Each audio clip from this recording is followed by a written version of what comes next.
My brothers and sisters, may the Lord be with you. And with your spirit. A reading from the Holy Gospel according to John.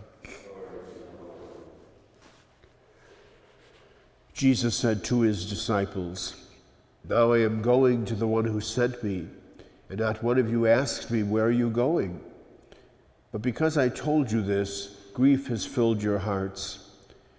But I tell you the truth, it is better for you that I go. For if I do not go, the advocate will not come to you. But if I go, I will send him to you. And when he comes, he will convict the world in regard to sin and righteousness and condemnation. Sin because they do not believe in me. Righteousness because I am going to the Father, and you will no longer see me. Condemnation because the ruler of this world has been condemned." The Gospel of the Lord.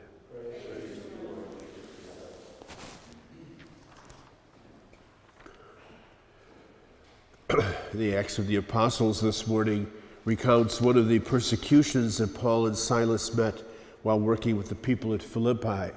In one breath, they're following him and becoming converted. In the next breath, they are like a roller coaster turning against him and ending up torturing him. And we see a classic example, I think, here of what Jesus promised following his return and the resurrection.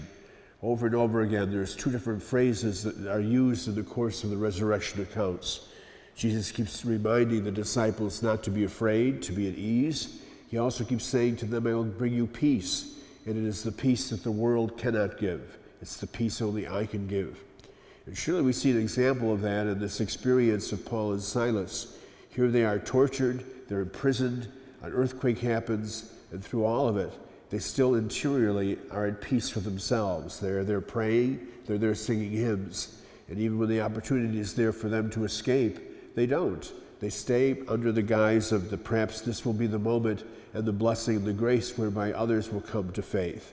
And that's precisely what happens. The guard and his family end up becoming baptized and part of the followers of Christ as a result of their experience of seeing the faith and the interior peacefulness that Paul and Silas experience. We're also just 2 days away from the celebration of the Feast of the Ascension.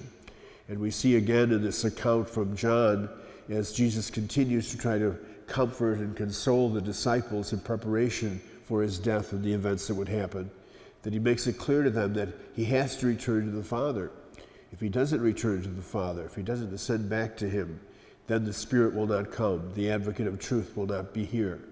And so it is all part of the process, if you will, of the change and transformation over time.